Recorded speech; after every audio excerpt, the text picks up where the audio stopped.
Hello friends, नमस्कार। स्वागत है आप सभी का पीके एजुकेशन कोर पर। आज आपसे कुछ बात करेंगे और बात इस बारे में करेंगे कि तैयारी क्या है।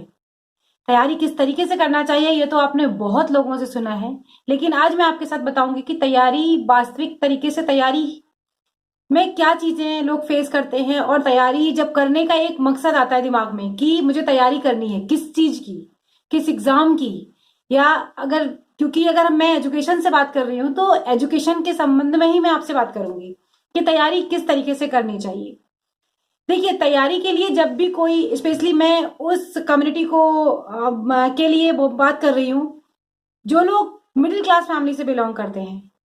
मिडिल क्लास फैमिली का बच्चा जब ये सोचता है कि उसे तैयारी करनी है, आपको पता है बहुत भारी भरकम फीस होती है, जो सभी को ये लगता है कितनी भी आपको फैसिलिटी घर में मिल जाए ना, लेकिन आपका मन करता है कि मैं बाहर जाके उसी एटमॉस्फेयर में तैयारी करूंगा जहां पर और भी स्टूडेंट्स हैं। आज इतनी सुविधा हो चुकी है कि आपको यूट्यूब पे बहुत सारे टीचर्स मिल रहे हैं पढ़ाने को, और वो भी बिल्कुल फ्री में है, तो आप पढ़ सकते हैं उनसे। लेकिन क्या होता है ना, माहौल एक बहुत जरूरी होता है।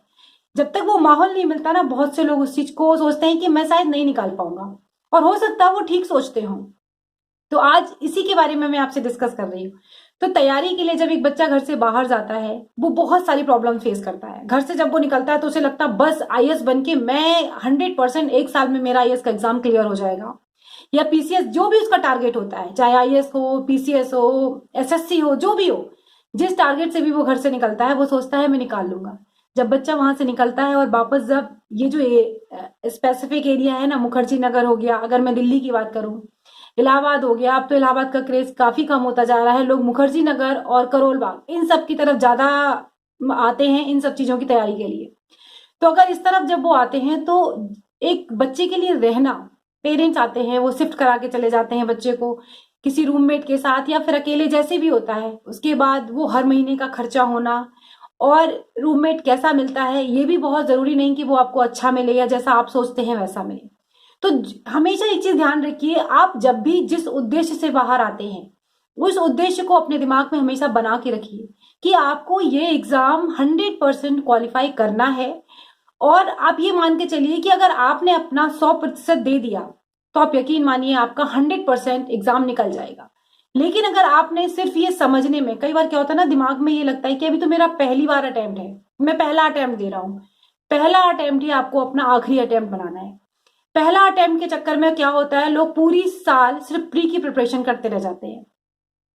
प्री के लिए करते रहेंगे, मार्केट में घूमते रहेंगे, किताबें सर्च करते रहेंगे।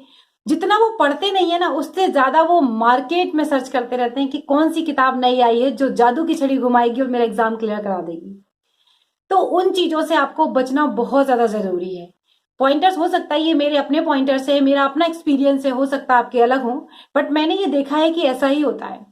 तो जनरली बच्चे पूरे टाइम मार्केट में घूमते रहते हैं कि कौन सी नई बुक आई। करंट की बुक आने से पहले वो 10 बार बुक, जो किताबों की दुकान होगी उस पर जाके पूछ के आएंगे कब आने वाली है, कब आने वाली है। और जब वो आ जाएगी तो हो सकता है उसे खरीद के अपने घर में वो दोबारा उस बुक को देखें भी ना। नोट्स बनाना या पढ़ना तो बहुत दूर की बात है।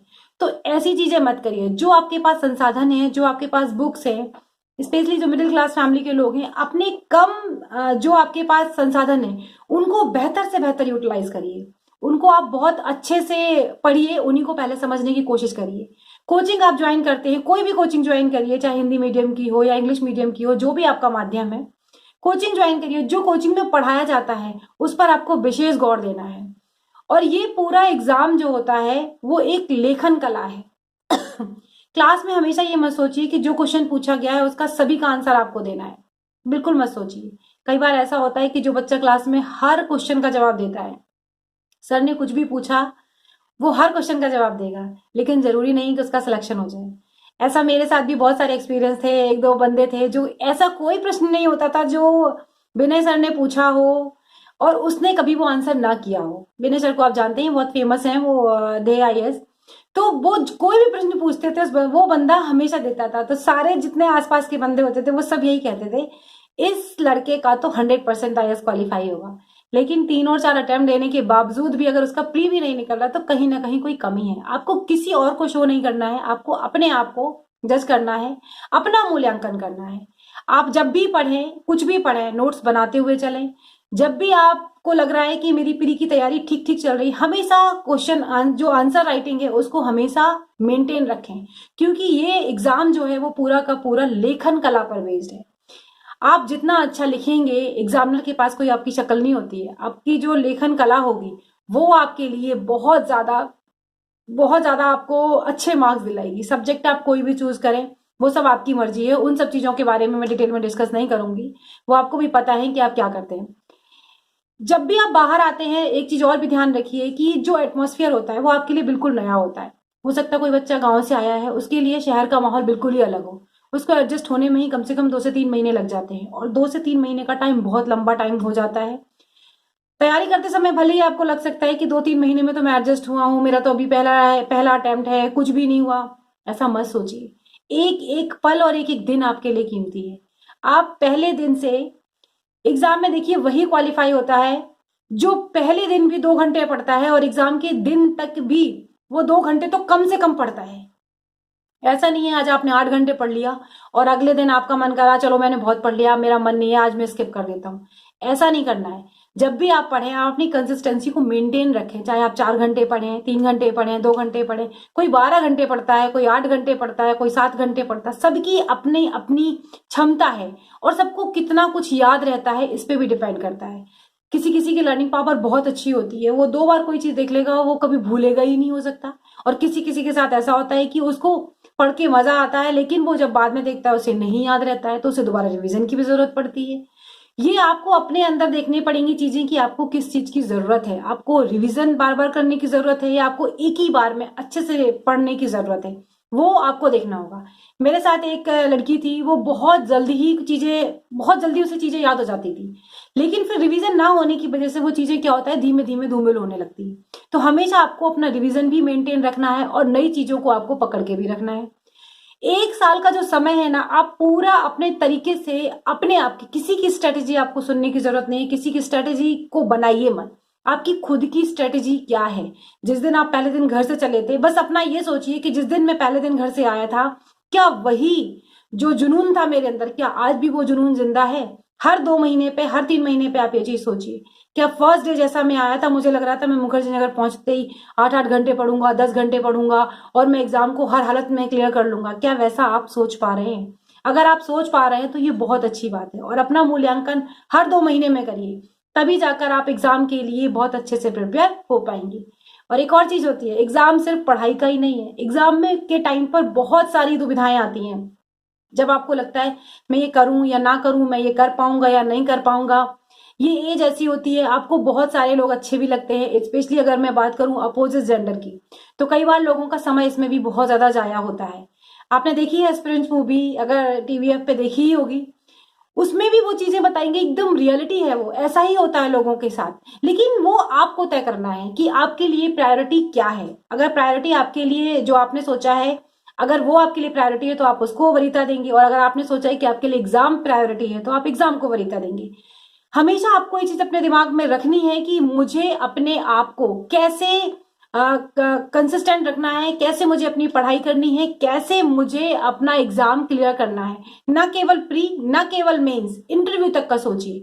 एक बात समझिए, इंटरव्यू में अगर 9 क्वेश्चन 10 क्वेश्चन भी वो पूछता है आपसे, और आपको अगर केवल और 3 और 4 क्वेश्चन के आंसर आते हैं, आप 7 से 8 प्रश्न के जवाब अगर नहीं भी दे पाते हैं, तब भी आपको अपने अंदर वो कॉन्फिडेंस होना चाहिए कि कोई बात नहीं, आपने कोई महारत हासिल नहीं करी है पढ़ के, आप बहुत बड़े ज्ञानी नहीं हो गए हैं। आपको जो चीज आती है आप अपना पक्ष रख रहे हैं इंटरव्यूअर के सामने, अगर उसको समझ आएगा, क्योंकि आपकी नॉलेज जो है वो जज हो चुकी है प्री और मेंस दोनों में। तो इंटरव्यूअर के सामने वो आपकी पूरी पर्सनालिटी को जज करते हैं, वो देखते हैं कि बंदा किस तरीके से प्रेशर हैंडल कर पाएगा या नहीं कर पाएगा, या बहुत सारे उनके और भी जो फैक्टर्स होते हैं, उन चीजों को वो ध्यान रखते हैं, उन चीजों से बंदे को वो समझते हैं कि बंदा किस लायक है, किस तरीके से इसको मार्क हमें देने चाहिए। तो वो सारी चीजें, वो 5 जो लोग बैठे होते हैं ना, वो सब बहुत एक्सपीरियंस्ड होते हैं। वो उन्हीं चीजों को समझने की कोशिश करते हैं कि बंदे में क्या क्वालिटी एक्स्ट्रा है या ये और क्या क्या कर सकता है। तो ये सारी चीजें हैं। सिलेबस हमेशा आपका अपने पास होना चाहिए। सिलेबस होने से क्या होता है ना, आपको पता होता है कि मेरे सिलेबस में क्या है और मुझे फोकस करना है। सिलेबस एक तरीके का चक्र है, उसी चक्र में बस फंसे रहिए साल भर तक, तो वो ज्यादा जरूरी है। अगर आपने सिलेबस से ज्यादा पढ़ने की कोशिश की ना, आप पहले सिलेबस तो खत्म कर लीजिए, उसके बाद आप आगे का सोचिएगा। तो सिलेबस में ही आपको रहना है, अपने सिलेबस के इर्द गिर्द घूमना है, सिलेबस से। और कभी भी एक चीज और भी है, मैंने बहुत सारे लोगों को देखा है, मार्केट में बुक आने से पहले 100 बार चक्कर काट के आएंगे उस दुकान के, लेकिन हो सकता है आने के बाद वो से एक भी गिनना पड़े। तो इस चीज का भी आपको बहुत ज्यादा ध्यान रखना है। और मैंने जैसे बोला, अपना मूल्यांकन भी आपको करना है। ये पूरी की पूरी एक लेखन कला है। और फालतू के विवादों से, किसी भी तरीके के, कोई बच्चे होते हैं, जैसे पॉलिटिक्स, कोई डिबेट हो गई, किसी पॉलिटी के टॉपिक पर डिबेट हो गई, तो आपको बहुत ज्यादा उसमें घुसने की जरूरत नहीं है। हो सकता है किसी और का नजरिया कुछ और हो, आपका नजरिया कुछ और हो। अब उसमें फालतू में आप बहुत ज्यादा लड़ाई करेंगे या चीजों को समझाने की कोशिश करेंगे किसी को, ऐसा बिल्कुल ना करें। हफ्ते में एक दिन जरूर पार्टी करें, क्योंकि एग्जाम के लिए या पढ़ाई के लिए कोई ये नहीं कहता कि आप सब कुछ छोड़ दें। सब कुछ मत छोड़िए, कुछ चीजें छोड़ दीजिए, आपका एग्जाम उतने में ही निकल जाएगा। क्योंकि एक दिमाग भी एक लिमिट तक ही प्रेशर ले सकता है। अगर आप ये सोचेंगे कि मैं सारी दुनियादारी भूल के, दोस्त यार सब कुछ जरूरी है, लेकिन हर चीज क्या होनी चाहिए, बिल्कुल बैलेंस्ड होनी चाहिए। अगर वो बैलेंस नहीं है तो शायद आप अपनी लाइफ को या अपने एग्जाम को बैलेंस नहीं कर पाएंगे। मेरी ये वो चीजें हैं जो मैंने खुद फेस करी हैं और तैयारी के दौरान। तो मैं चाहती हूँ कि अगर आप लोग उन चीजों को देखिए, कोई भी है, मैं भी फेलियर ही हूँ, मेरा अगर नहीं हुआ तो मैं भी फेलियर ही हूँ। लेकिन फेलियर्स भी बहुत कुछ सीखते हैं बाद में, जब समझ में आता है कि ये चीज एज की वजह से, या मैंने लेट तैयारी शुरू करी, मुझे एक ही 2 अटेम्प्ट मिल पाए, वो जो भी रीजन रहा, लेकिन सीखता बहुत कुछ है। ये एग्जाम जो है ना केवल आपको आईएएस पीसीएस बनाता है, ये एग्जाम आपकी पूरी पर्सनालिटी को निखारता है। अगर आपका 1% नहीं भी होता है ना, तब भी आप अपने देश के संविधान को, अपने देश की हर चीज को बहुत आसानी से, और आपका जो देखने का नजरिया होगा ना, वो बिल्कुल अलग होगा औरों से। तो ये एग्जाम आपके लिए बहुत ज्यादा महत्वपूर्ण है, बहुत ज्यादा जरूरी है। आप इन सभी चीजों पर अपना ध्यान रखें, हमेशा अपने नोट्स बनाते रहें, कम से कम विवादों में फंसें, कम से कम अपना समय दूसरों के साथ जाया करें। ऐसा नहीं है कि बिल्कुल ही आप समाज से कट जाए, कुछ भी मत करें। आप ये 1 साल के लिए समझ लीजिए, आपको पूरे मतलबी बनना पड़ता है। अगर आप वाकई अपना एग्जाम निकालना चाहते हैं तो केवल अपने पर फोकस करिए, अपनी चीजों को। इसका मतलब, अपने पे फोकस करने का मतलब ये नहीं होता कि आप दूसरों के साथ बुरा कर रहे हैं।